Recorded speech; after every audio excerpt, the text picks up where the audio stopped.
era 15 de dezembro de 1909, Maria Odília Teixeira, baiana de São Félix, do Paraguaçu, superou as estatísticas e formou-se em medicina, sendo a primeira médica negra do Brasil.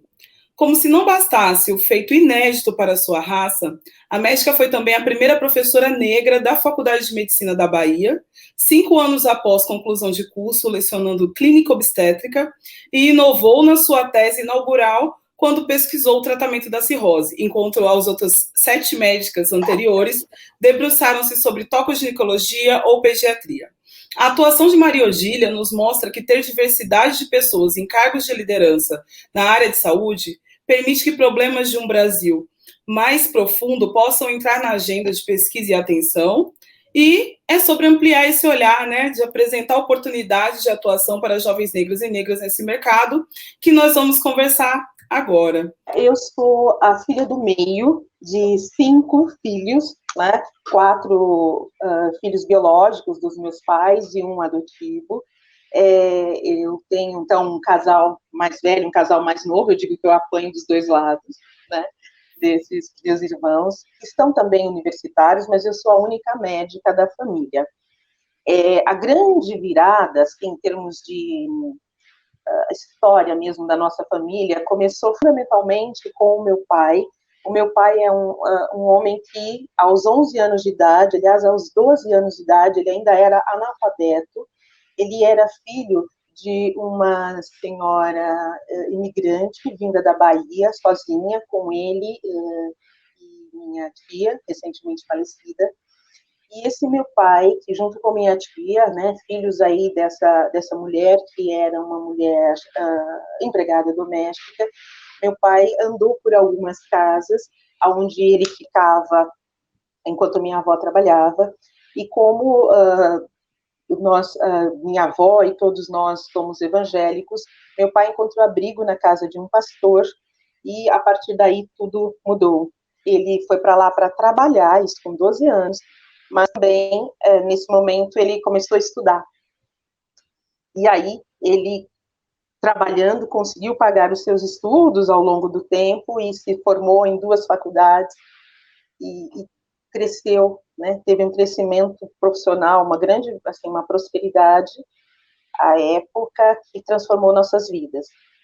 Eu decidi ser médica, passei, então, minha vida estudando em colégios particulares, colégio de freira, mas não me achando, não tinha pares. Eu falava, mas escuta, que país é esse? Eu estou em algum país nórdico, por acaso? Porque nem meus colegas, nem tampouco meus professores chegavam perto do meu pigmento de melanina, e as únicas pessoas que pareciam comigo eram as pessoas que varriam o chão, né?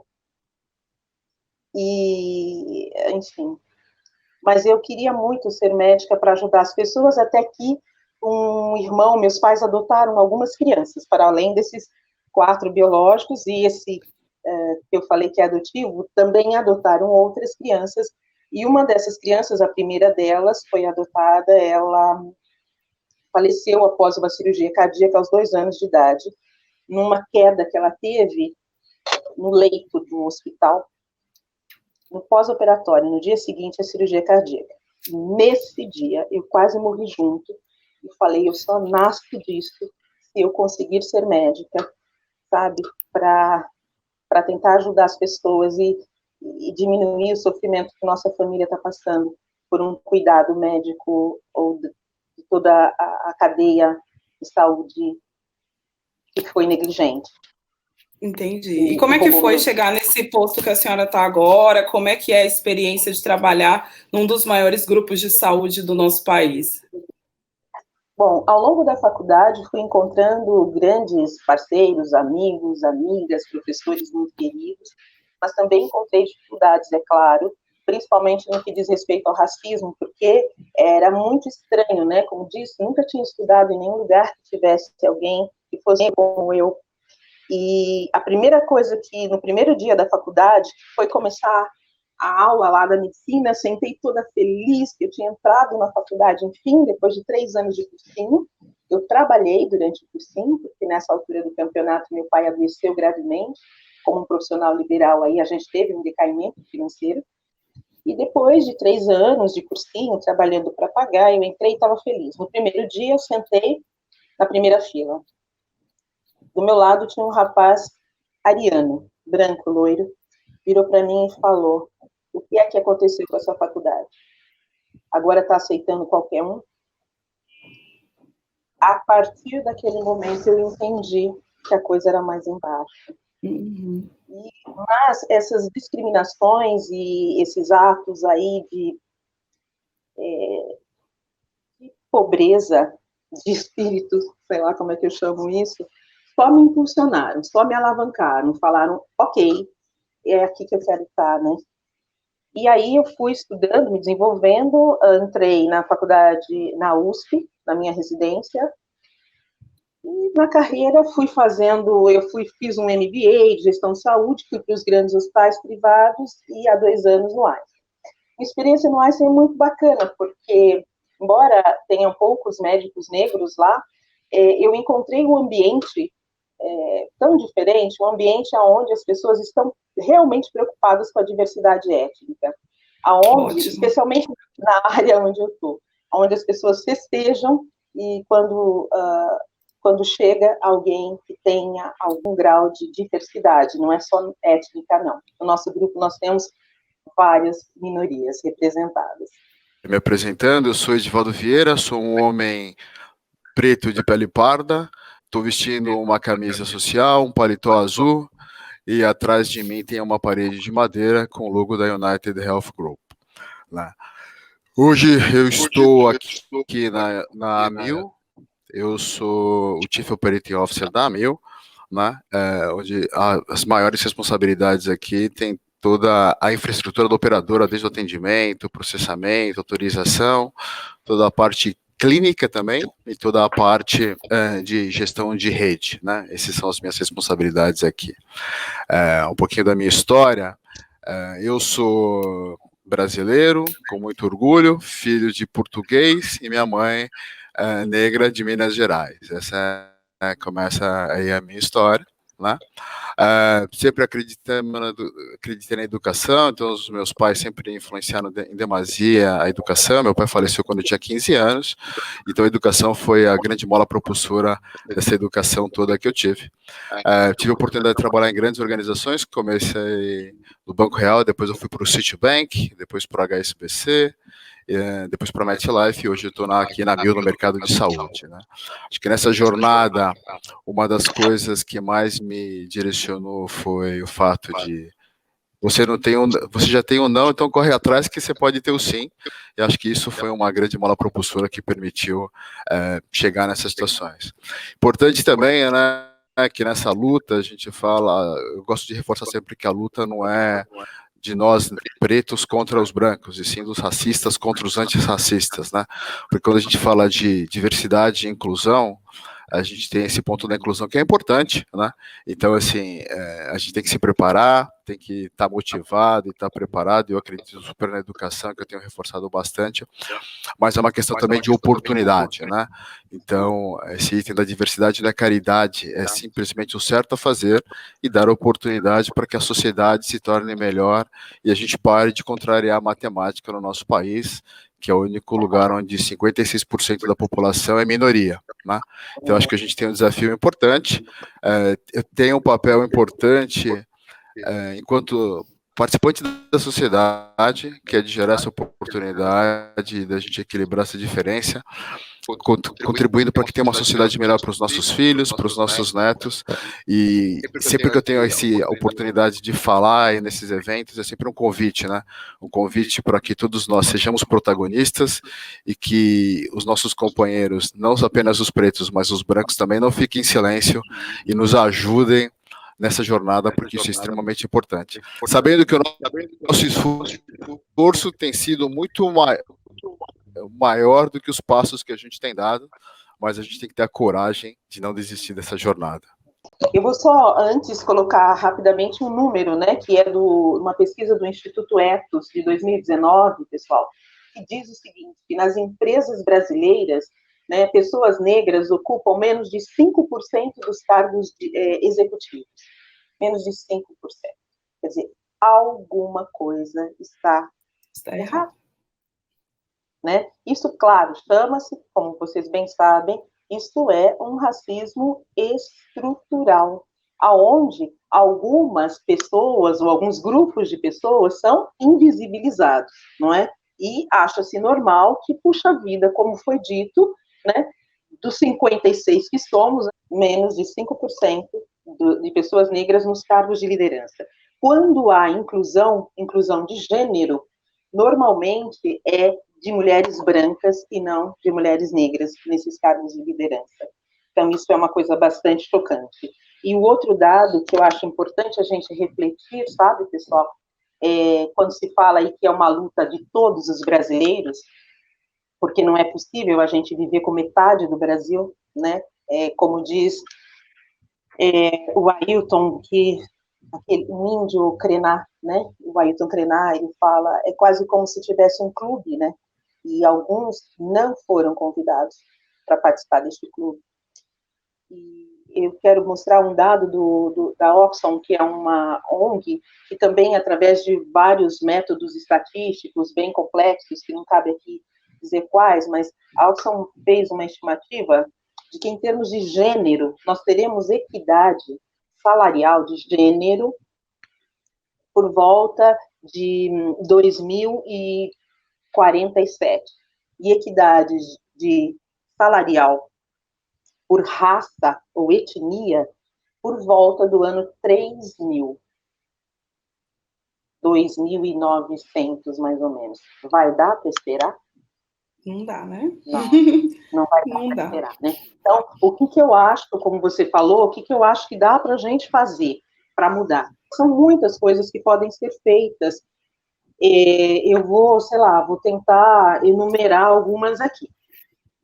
Eu vou falar especificamente da saúde, tá? Do setor saúde, do complexo hospitalar, médico hospitalar da saúde.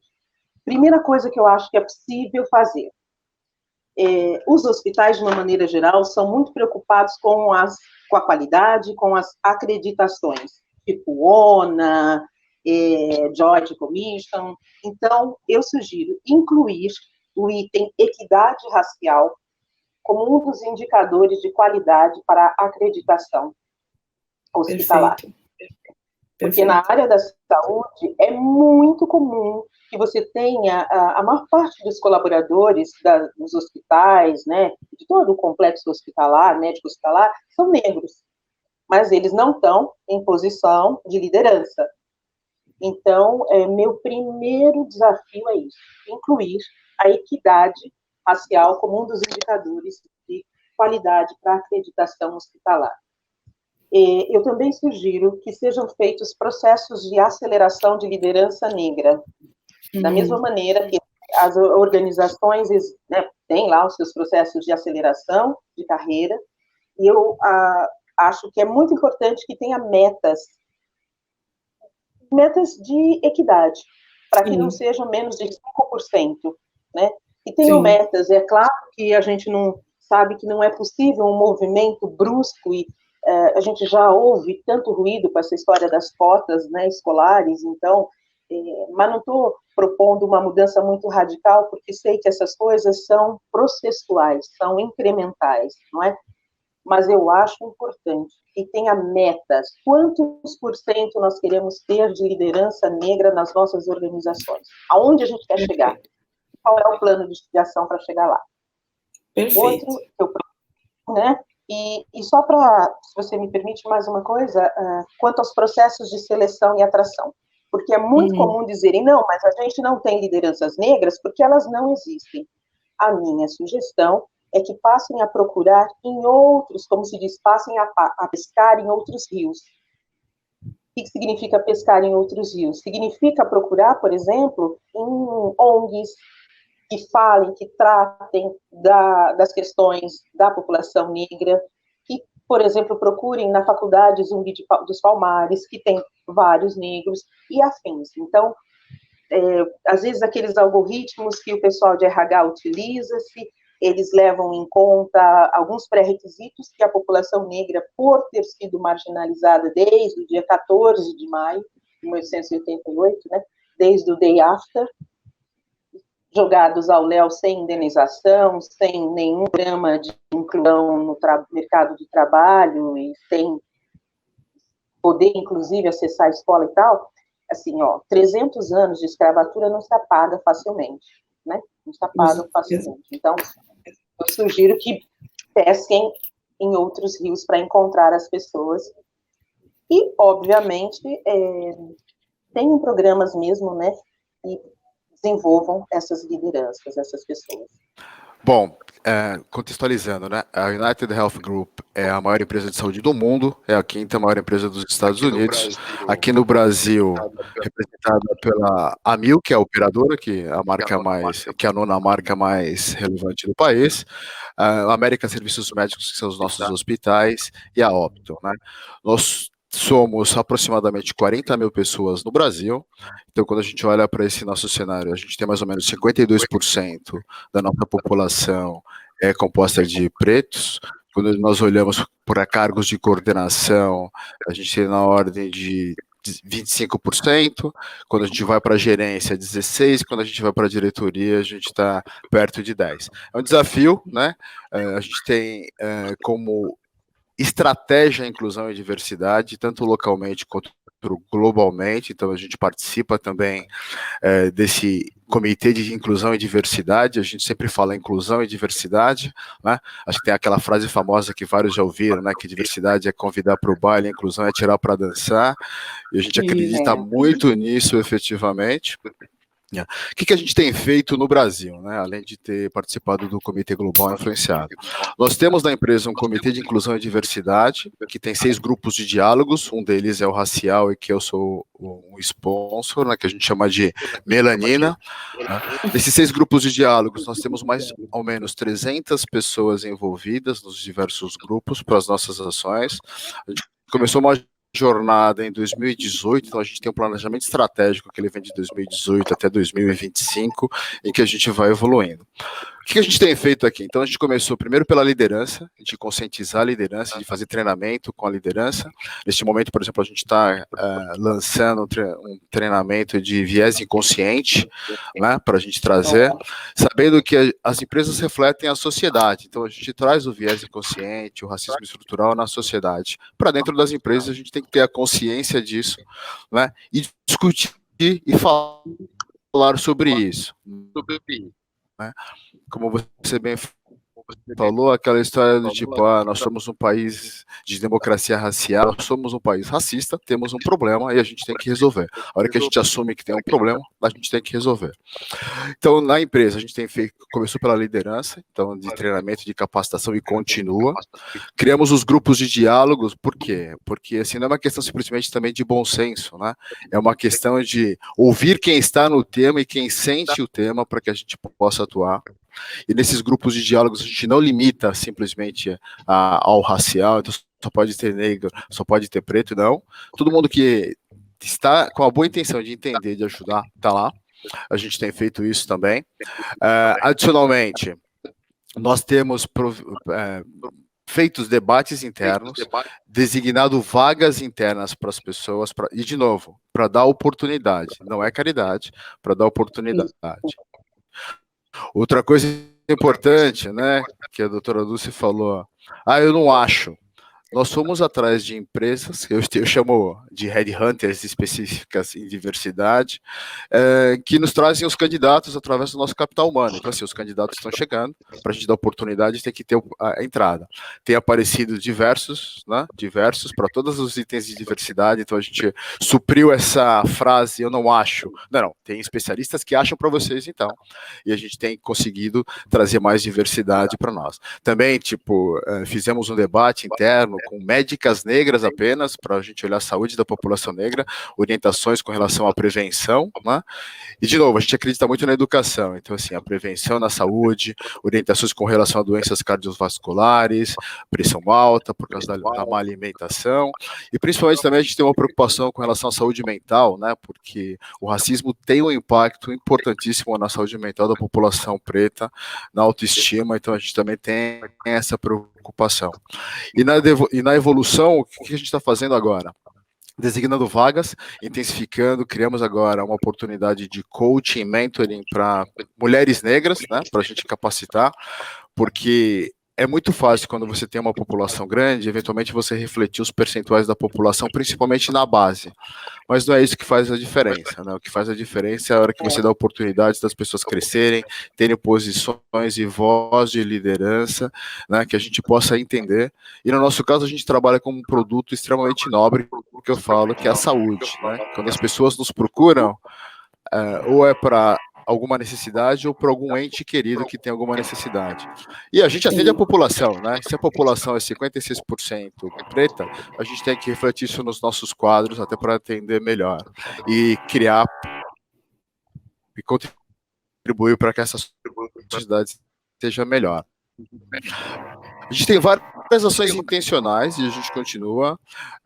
Tenho muito orgulho de trabalhar. Eu acho que o grande ponto, efetivamente, é que a gente tem ações que a gente possa contribuir para que essa inclusão de verdade ela aconteça e a gente tem conseguido fazer isso. Sabendo que nós estamos no mundo ideal, tem muito ainda para continuar, mas é de passo em passo que a gente vai chegar nessa jornada melhor para todos nós. Eu entendo que falar sobre o tema, então assim, ter discussões sobre o tema, principalmente na liderança, porque a liderança tem uma parte importante da inclusão, né, e com toda a população. Segundo ponto, treinamento, capacitação, né, tipo, da gente trazer, porque o treinamento, principalmente quando eu falo do exemplo do viés inconsciente, ele traz reflexões, né, e também você dá a oportunidade de sair da desculpa do tipo, eu não sabia, eu não percebia, não, agora você sabe, agora você percebe, o que você vai fazer com relação a isso, né? Acho que isso é importante. Acho que o terceiro capítulo, quando você traz a discussão, as pessoas que gostam de contribuir, que querem contribuir, que eventualmente dizem como é que eu faço, como é que eu ajudo, né, tem a oportunidade de participar, sabendo que é mais que a empresa, é a sociedade, né? Então, quando a gente fala de incluir no corporativo, você tem um papel social também de incluir na sua vida a hora que você educa melhor seus filhos e entende que isso não é um fator importante, a hora que você aceita o lugar, né? Porque o lugar não pode ser não, assim, eu não sou racista, minha empregada é negra. Não, tipo, você tem que reconhecer que possam ocupar outras posições, né? Sempre eu aprendi o exercício do pescoço, né? Então, assim, acho que ele é importante isso, quando você olha ao seu redor e vê quem está incluído, né? Eu acho que também, dentro do corporativo, de ter ações afirmativas de verdade, né? Não é simplesmente, eu não sou, eu quero, eu posso ajudar. Não. Como é que você... Eu gosto muito de usar uma palavra que ela não é muito boa, né? Que é acabativa, né? Como é que você vai lá e faz alguma coisa intencional, né? A gente fala muito das cotas. Como é que você faz nas empresas, eventualmente, ações afirmativas para dar oportunidade, né? E eu acho que essas coisas, efetivamente, colaboram e trazer grupo de discussão, assim, não simplesmente ache que o bom senso vai resolver. Escute as pessoas que estão inseridas, que passam por isso, porque com isso você tem mais ações, né? E outra coisa, né? Se você quer fazer e não sabe como fazer, tem várias consultorias no mercado, pede ajuda, né? Vai no mercado, pede consultoria, entende e traz o conhecimento para dentro, né? Tipo, pedir ajuda não é vergonha, pelo contrário, ainda mais nesse tema, é uma tremenda oportunidade intencional de você efetivamente trazer e fazer a diferença no mundo corporativo. Não é vergonha reconhecer privilégio, né? Hoje em dia a gente fala muito de privilégio e as pessoas às vezes ficam, né, com medo de reconhecer privilégio, ficam negando essa discussão, né? Não é vergonha, não tem que ter medo de reconhecer os privilégios. E aí, doutora Dulce, ele falou de treinamento, né? O Edivaldo falou de treinamento, e aí a próxima pergunta eu quero linkar um pouquinho a isso, porque a senhora, por exemplo, vem, né, de está num grupo aí com uma história bem longa, que tem profissionais muito antigos, né, super renomados, principalmente aqui na cidade de São Paulo. E aí, como é que a gente faz, então, para abordar esse tipo de assunto e trabalhar tudo isso com o time que já está na casa, né? Valorizar esse novo olhar, sem, né, criar essa resistência da pessoa que já está lá e que talvez tenha essa questão dessa negação, né? Na medicina, a negação do racismo já, no Brasil, em geral, nós temos esse racismo com esse requinte de negação, né, onde o racismo é uma coisa da cabeça das pessoas negras, é uma coisa que não existe, a democracia racial maravilhosa, que a gente sabe que não existe. Então, na medicina, infelizmente, a gente teve que ter a morte do George Floyd nos Estados Unidos para que os grandes jornais de medicina falassem de racismo abertamente, fizessem editoriais dizendo que a diversidade muda a atenção em saúde, né? Esses meios sempre se negaram a falar disso. Então, como é que você faz com o time que já está lá fazendo aquela medicina há um tempão e tendo ela como correta? O nosso meio, culturalmente, as questões de segurança e qualidade do colaborador, do paciente, é alguma coisa que é muito, muito forte aqui dentro. Que é uma coisa realmente que é diferente de tudo que eu já vivi lá fora. Então, eu acho que é um caminho bom. Por isso que eu falei da gente ter indicadores de qualidade ou de equidade, sabe, racial dentro da organização, porque é uma linguagem que os colaboradores, que as equipes conhecem e escutam. Então, ter metas claras, indicadores, acompanhamento dessas metas. Eu acho que eu já li alguma coisa fora do Brasil, que é o gestor de equidade racial. Eu acho isso muito bacana, porque ele vai buscar, através de fóruns, identificar onde existem elementos de racismo estrutural ou institucional dentro das organizações e desenvolver políticas e práticas para combatê-lo, né? Envolvendo essas populações minorizadas que estão dentro lá das organizações, nos estratos sociais mais baixos, né? Para que elas venham para dentro dessa conversa, para dentro desses fóruns e ajude, né, a identificar onde é que nossa organização pode melhorar nesse quesito, né? Eu gosto também de uma coisa que é a pesquisa, e eu acho que dentro de uma organização do tamanho da nossa, e com a respeitabilidade que tem no capítulo também pesquisa, é muito importante, sabe, André? Se a gente passar a avaliar a experiência do paciente negro comparado com a experiência do paciente branco, então fazer esses recortes por etnia, e não só trazer para dentro da conversa o tal do ROCs, que as pessoas falam que vem substituir o ROI, que é aquele retorno sobre investimento, é olhar o retorno sobre a experiência do paciente e a experiência do colaborador. Então, será que se a gente tiver como indicadores pesquisas que avaliem qual a experiência do meu colaborador negro, preto, como queira chamar, e a experiência do colaborador branco, ela é parecida? Ela é a mesma? Né? Eles têm as mesmas necessidades? Outra coisa que o Edivaldo falou, mentoria. É muito importante que haja mentoria, porque se você for ver, a maioria das pessoas, talvez elas não se deem conta do próprio racismo estrutural ou institucional. Então, é preciso que tenha uma formação, um letramento em discriminação racial, em racismo estrutural, sabe? Fazer parte, como foi dito, Edivaldo, tem que ter treinamentos mesmo, para que as pessoas tenham esse letramento nesse assunto, sabe? Sim. Porque senão, como dizem, o racismo estrutural, ele é tão sutil, que a gente passa a nem enxergar mais. E isso que o Edivaldo fala, do exercício de olhar do lado, né, que eu falo, que é o exercício de ser curioso, né? Eu sempre falo assim para as equipes que estão comigo, que trabalham comigo, no quesito racismo, gente, assim, sabe, começa a pensar o que você perde quando você não tem do teu lado pessoas que são diferentes. O que você perde? Porque as pessoas acham que quando tem 10% de cota, eu perco 10% e só fico com 90%. Não. O que mais você perde? Então, eu costumo trazer exemplos muito concretos assim, para as pessoas pensarem, puxa, como é bom aprender com o outro, né? Com a trajetória do outro. Com a experiência então, do outro, E sabe, André, eu brinco assim, o que seria do basquete sem Michael Jordan? O que seria do automobilismo atual, sei lá, sem Lewis Hamilton? O que seria do futebol? O que seria da literatura? O que seria da música?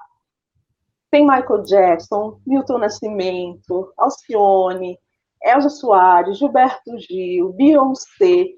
Cara, é isso, é mais ou menos isso que você perde quando você escolhe excluir um grupo. Exatamente. Então, Você perde em qualidade. Não é só a vida do negro que fica pior. Não. Nós ficamos incompletos. Nós Sim. ficamos incompletos, nós ficamos piores.